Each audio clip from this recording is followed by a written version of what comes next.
Welcome to Disruptive Successor, a show for next generation leaders in family businesses and entrepreneurs who want to disrupt the status quo and take their existing business to a whole new level.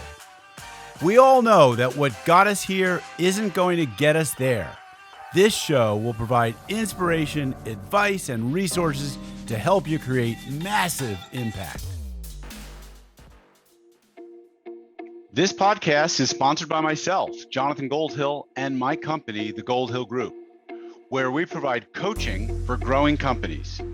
I'm Jonathan Goldhill, and my purpose is simple: to guide entrepreneurial leaders in family businesses towards more freedom and fulfillment.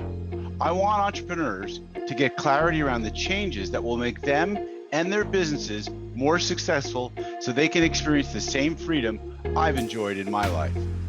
Our proven practices challenge business owners to think differently about their business and how they're running it, and quite literally become game changers in our clients' companies.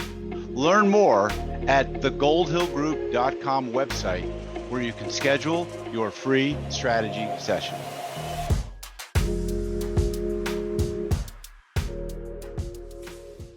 Hi, it's Jonathan Goldhill, and welcome back to another episode of the Disruptive Successor Show. My guest today is Michael Schader from Nowsight, based in Alexandria, Virginia. Michael builds on his background as a U.S. intelligence officer, working with agencies like the United States Defense Intelligence Agency, Metropolitan Police Department, and NATO to unlock the intelligence trapped within businesses. His uncanny ability to connect data systems combines with a love of AI and entrepreneurship to help family-run businesses take operations to the next level. Michael believes that companies of all sizes can harness the power of machine learning to improve their top and bottom lines. Michael, welcome to the show today. Thank you so much, Jonathan. I'm excited to be on. Awesome.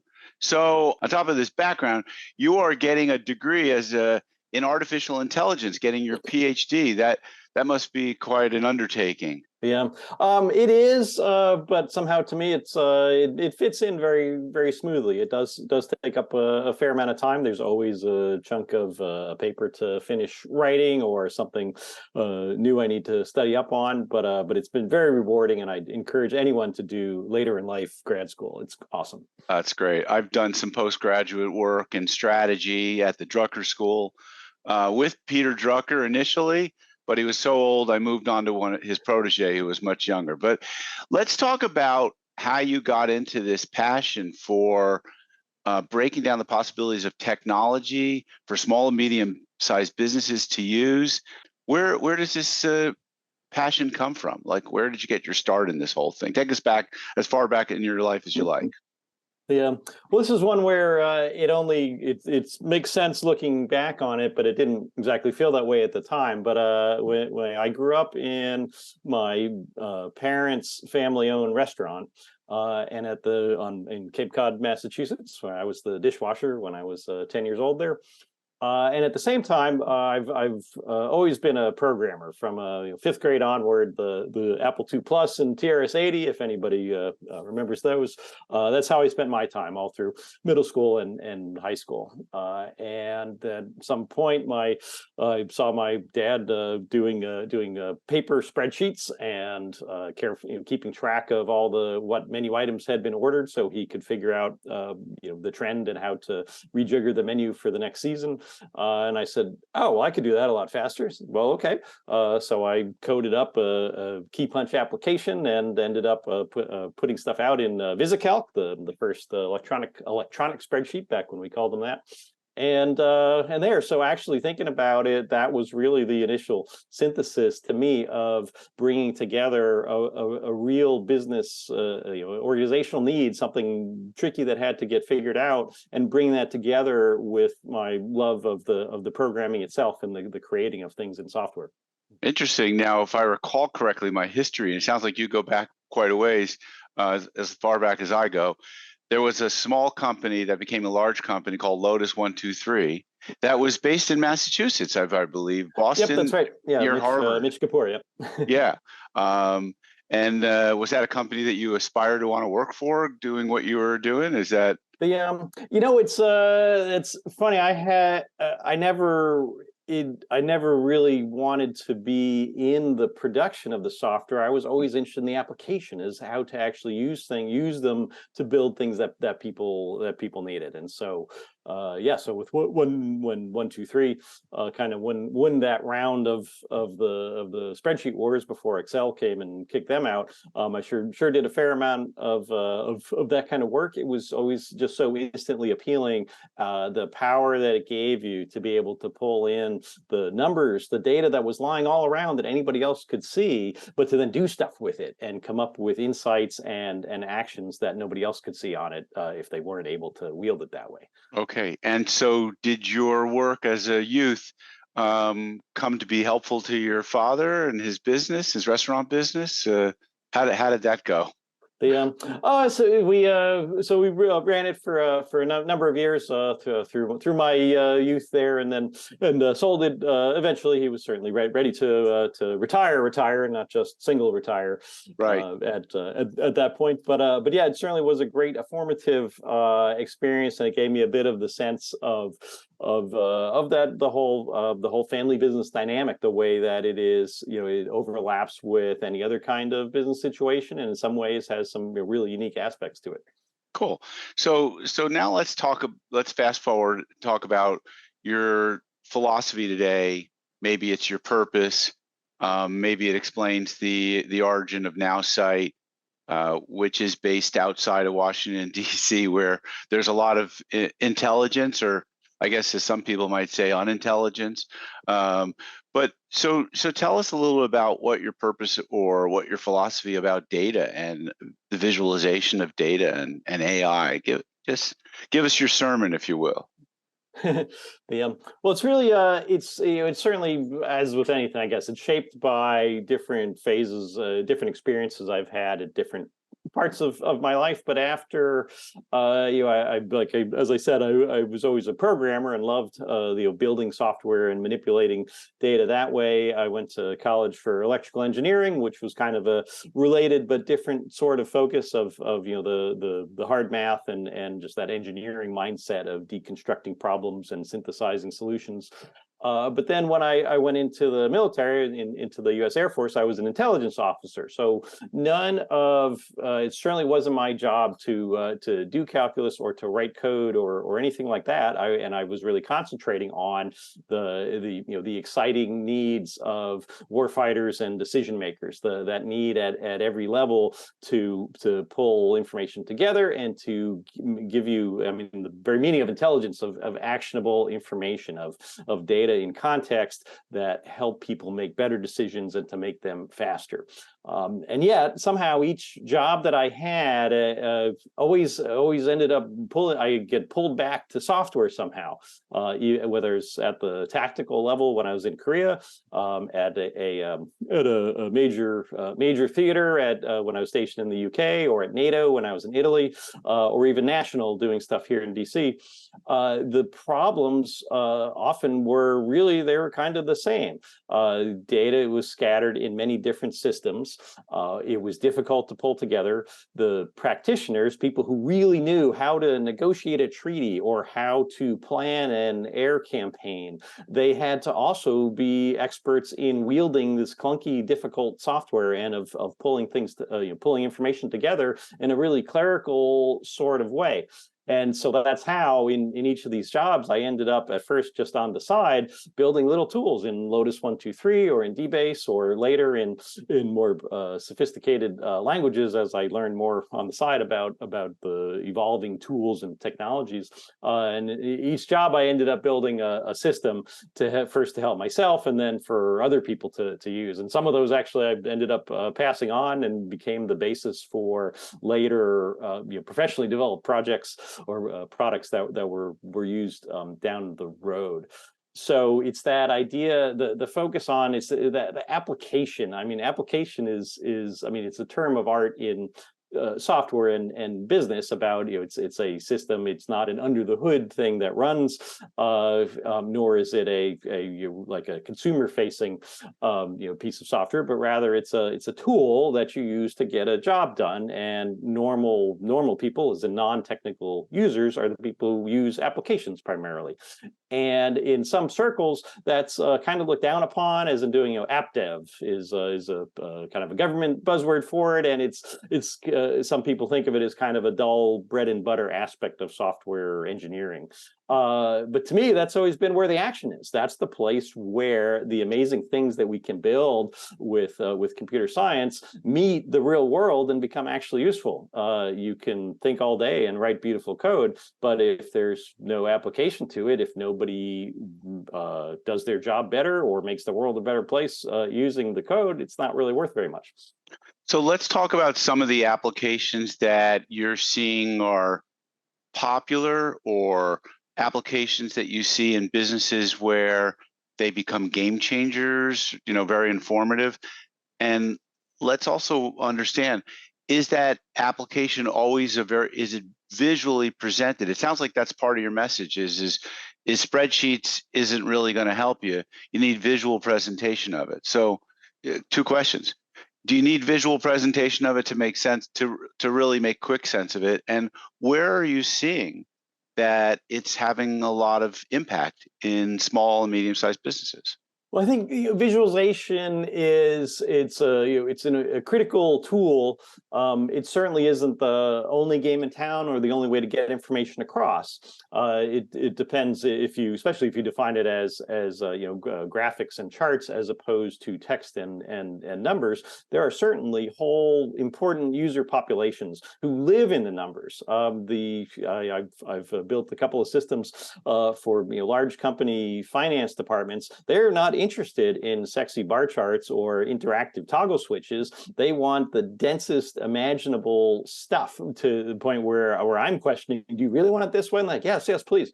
Like, okay. And so we build these very in-depth, complicated displays, but that's what they do for a living. They absorb that kind of stuff, and that's the way they need to see that.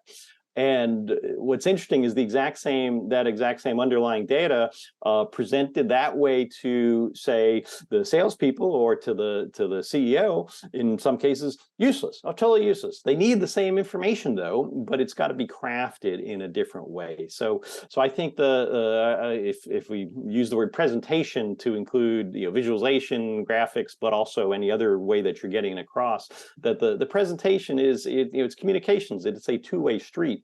And you, as the message originator, have the responsibility to make it understandable to people, not the other way around, for them to have to pull it or to learn a new way of doing it. You need to meet people where they are conceptually and give it to them the way that makes sense. And so if that means speed dial gauges are a great way for top executives who are often thinking about relative rates of change and how they compare against other sort of metrics, that's a great way to do it. If horse race kind of charts or word clouds with different sized names in it is a great way to get across the salespeople who's hitting their goal, who's beating it, then that's the way to do it. You've got to meet people where they are. Gotcha. And so are you finding that and is this what Nowsight is about, is building applications and tools for specific user groups? So it sounds like it's fairly custom. A sales group is going to want information a certain way. A CEO of a finance company might want information one way, or a CEO of a manufacturing company is going to want something presented in a different way. And then probably some of what you're doing needs to be communicated to the entire leadership team, so everyone literally can get on the same page and understand what they're looking at. Do I have that right? Yeah, no, that's exactly it, Jonathan. I think our standard engagement usually involves on the back end, in terms of what data we're bringing in, usually pulling together 3 to 5 different sources of data, maybe invoices from an accounting system, leads from a CRM, sales management tool, and maybe some internal custom things like lists of talk talks that are going to be given to prospects that might be in a spreadsheet somewhere. We bring those things together, so we've got it synthesized. And then on the presentation side of things, usually 3 or 4, our base level thing will be 3 or 4 separate, in the web application, there'll be separate pages, but often they are tuned, as you're saying, to exactly those different groups. This page is aimed at the executives, the CEOs, C-level people can glance at it each morning and know the general direction of how things are going right now. Meanwhile, on page 2, that's the sales specific one that gets mailed out to each sales leader, and page 3 of perhaps is the accounting one that's got that real financial detail that the CFO and the accountants want to see. So the key things there are you're meeting people where they are, understanding those separate audiences, but critically, it's all coming from a single source of truth. It's the one place where in most of our clients, it's the only place where these disparate data sources are really pulled together and synthesized. So let's talk about these disparate data sources and where they're coming from. What I observe is with the smaller businesses, and let's just say companies under a couple of $1 million a year in terms of revenue, these companies are principally using QuickBooks and have probably now maybe integrated some industry specific like vertical in specific software program that helps them keep track of jobs, maybe person hours on a job, location of a job. So then at the next level up, they're getting to some more sophisticated CRM, enterprise resource planning management type software. Take us up the food chain as far low as you go, and like what you see in terms of maybe types of software or programs that people are using that you're then collating from, and what size are these companies? If you follow the question, like take us up from ground up, and let's not talk about the startup that's got already venture capital financing and is starting with lots of enterprise level software because they're built to scale really fast and large. Well, I think as far as size goes, $10 to $100 million of annual revenue is probably our sweet spot, or that's the range that seems to get that we have the most resonance with. It's certainly possible for somebody smaller who is really leaning forward or in a very complicated kind of business to get great advantage from us. But generally, it's the point where where you really need to get that QuickBooks data to be cross-referenced with your HubSpot or Salesforce. And while we're at it, maybe we have some NetSuite or some other kind of an ERP system that's also tracking operations but doesn't really talk to the other pieces. That's usually where it is. Even bigger companies, often they'll have their own IT departments and their own major vendors and so on. And that's also something that we have done some work with, but it's that mid-range of it's the companies that have the ability to think fast and move fast and to be interested in working with a partner like us, and at the same time they've also got the need for it. They're sophisticated, they're complicated enough that that what got them there won't get them to the next place. Let's talk about a use case that I think is really interesting. I talk about it with my $10 to $100 million clients, that it'd be really nice to have this information, but it never comes to pass that I get that information. And I think maybe it's because they don't know how to put it together. And the concept is this: it's the concept of putting together what we call waterfall graphs. And for the listener, waterfall graphs basically can point out things like profitability or contribution margin or gross margin by product line. It could produce it by region. It could produce it by store. It could produce it by employee. It could produce it by, you could slice and dice the data in a lot of different ways. And I find, do you come across this as a use case? And if so, like, how do you put that together, or what's something similar like that you find really useful for clients? I think I think all you said is definitely it's exactly the sort of framework that we tend to fit into, and we talked about my personal portion of the stuff that where my expertise is in terms of bringing the data together and crafting the visualizations. It's my co-founder Adam Burke. He's the complementary the business piece to it. He's got a background in Fortune 500 C-level positions, all the way down to 5-person startups and everything in between. And so that what you're just describing, that's the sort of thing that he brings to the table. Or if somebody's got an approach that they've got a management or an analysis approach, he's the one who can translate that to the raw inputs. So that's kind of our synthesis between us of how we build these things for people.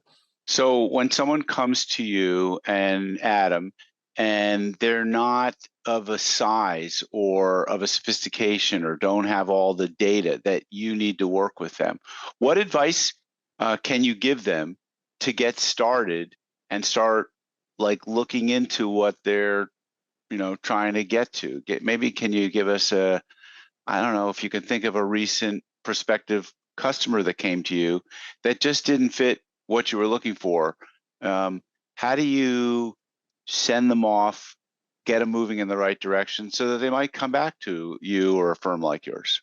That's a great question. Basically, how do we water the seeds that are out there so they can grow into outstanding clients for us down the road? Right. I think from the sort of thing that I think you do in your coaching sort of practice, just helping owners of small businesses to transcend what's right in front of them that they know so well, and to understand the forest that they're operating in, and not just concentrate on the trees, is something that is can be very helpful to recognize what sort of industry you're in, or just a bit of exposure to what other similar companies, which often people don't even realize there's anyone doing the same sort of thing. Well, but usually there is. What are those kind of companies doing?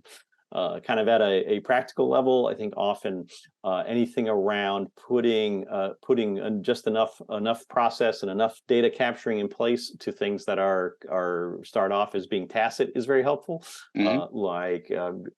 Instead of emailing spreadsheets around, to move to use something shared like a Google Doc or a SharePoint Excel for an established function for CRM or lead management.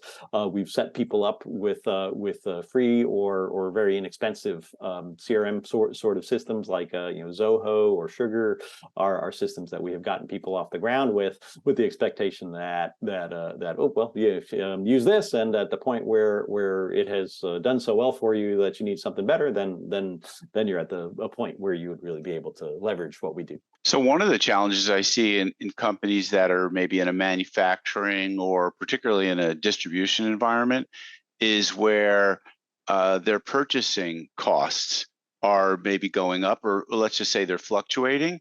And so they may be quoting a product that they have based on the last time they sold that product, but the purchase price might have gone up. I'm sure you see this type of situation where you have to develop your software so companies can adjust their pricing or can adjust their analysis and understanding. Is this a type of application that you can help a client with? Absolutely. We've got several clients, all of them family-owned, large family-owned businesses in the convenience store distribution areas. And they run big warehouses, and they stock tens of thousands of SKUs, different products, and they are every day shipping out to maybe 700 different gas stations and convenience stores in some big radius. And as companies. Multi-generation companies that big, clearly they're doing something right. They're doing a lot of things right. And yet, when we've gone in and worked with them, and a big thing we kind of homed in on was that they weren't concentrating on profitability or profit of the items. They were really looking at making sure to maintain clients, focusing on anything that a client requested, that making sure that they'd fulfill it.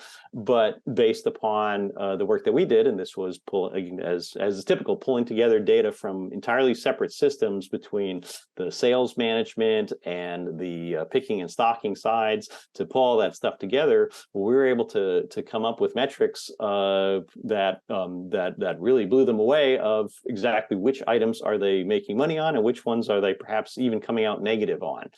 And it really led them to rethink some of their many-year held practices, and to start saying, you know what, we're going to stop carrying this item, and people can want it, but no, we're not carrying it. This one, great. Turns out that often enough, their own customers were doing the same thing. They were just following what had been done before, and they themselves were not considering if that Cheetos or those peanuts are in fact worth, are they coming out ahead on it or not? And so in a very tight margin business like that, this was game changing to them, and basically instituting this alone and just shifting their salespeople's emphasis driven by these metrics was worth a 10% increase in their own profitability, which in a low margin business like theirs was huge. Yeah, I can understand that. And so are they, in the case of this client, were they getting daily, weekly, monthly reports, or was this just a spot testing of different products? How does this information get delivered to them, and how frequently do you recommend that they collect it? So before we'd done this, it would maybe be an annual labor-intensive exercise that they would dive in and do. With all that we have jointly built with them, they see it every day. So it's updated every day based upon the results that come out of their shipping system. It's integrated into the common dashboard that also has other things like picking and stocking performance. It's right there in both high-level metrics, so that the CEO can glance at it and see what profitability was like yesterday or last week or year to date, but also the drill down that lets you see exactly which items were doing well or not so well in there. Across the board, we find that daily is usually the right cadence. Anything bigger than that tends to be weekly, and weekly is okay for checking in on maybe on big, slow-moving projects. But often enough, we find if you're not at least glancing daily at these key indicators, you tend to lose the bubble. You don't really have the heartbeat the way that you could. And it doesn't have to be a hour-long meeting or review session. It can be literally 30 seconds of looking at KPIs, indicators that are pushed to you. But we find daily to really be the best cadence for that. If it makes sense, we do even less than that, as in updated every 15 minutes for things like stocking and that kind of stuff. But yeah, daily seems to be where it's at. Interesting. And I mentioned the pushing information to people. That's another important part that is often overlooked. We do a great deal of creating graphic snapshots of our web-based displays, and then mailing those or texting them out to the recipients. And when we first built this, my colleague Adam said, well, I built it up and it's straightforward in code to make a PDF of a web page. And so I sent that out as an attachment, and I thought I was done. And he said, no, that's not going to work. Nobody opens those. I'm like, really? He says, nope, people are too busy. They're not going to look at it. It's got to be in the email itself. There must be no way that you can't be just passively confronted with it right there in front of you on your phone or on your computer. And that took a lot more work to be able to do that consistently with complicated visualizations and stuff, but we did it. And now that's what we push out for most of our clients. We'll have a daily mailing or separate ones, maybe for sales leadership versus the sales force themselves versus the executives. They'll get different mailings, but it's always pushed to them and in this form where the metrics are right there at the top, visually right there in the email, blindingly obvious, no way to miss them.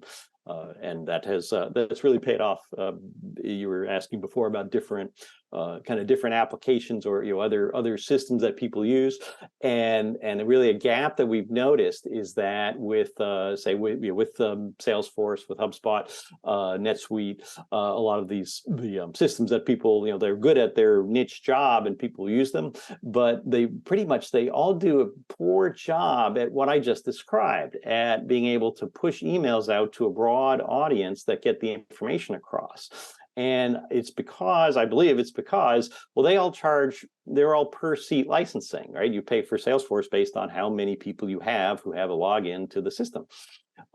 And we've never liked that approach. Not only does it disincentivize the company from using it more widely, because the more people use it, the more expensive it is, but also it means that on the software side of things, the last thing they want is for you to send information out in a way that is easy to forward around or throw up on the screen or print out and have as a reference. They don't want you doing that. They want you in their tool.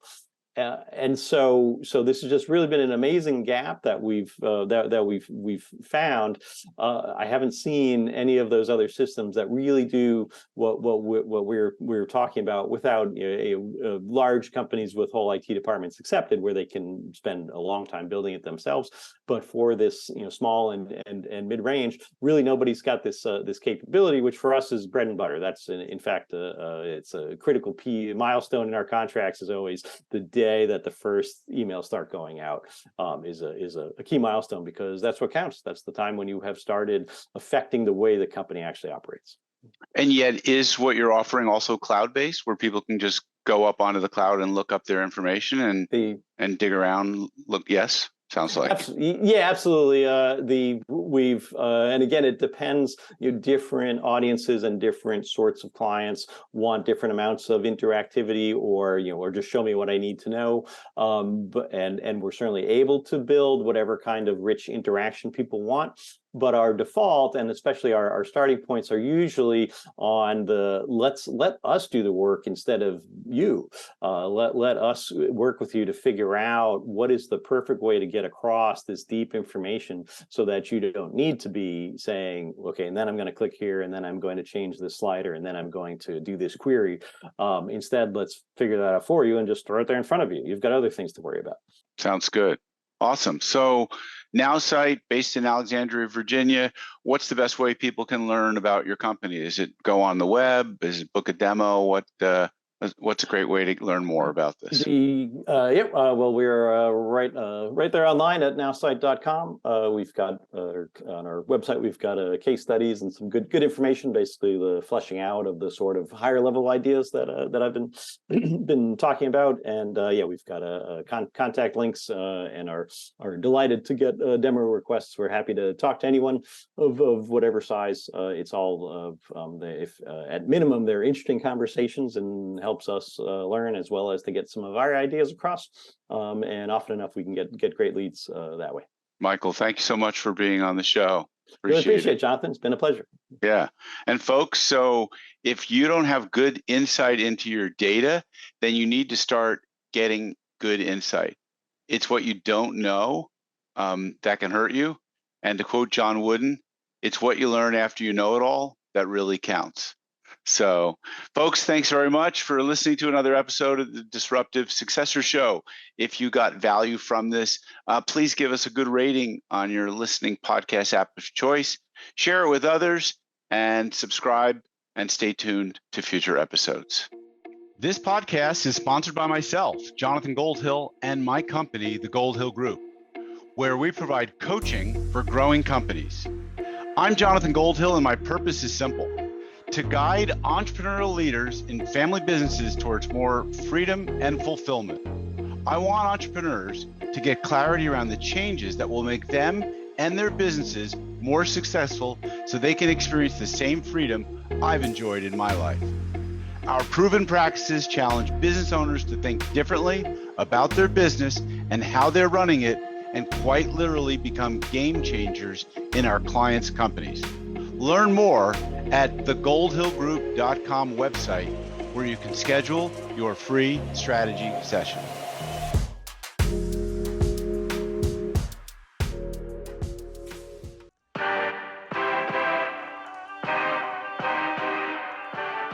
Thank you for joining us on the Disruptive Successor podcast. If you enjoyed today's episode, please subscribe, review, and share with a friend who would benefit from the message. If you're interested in picking up a copy of my book, Disruptive Successor, go to disruptivesuccessor.com.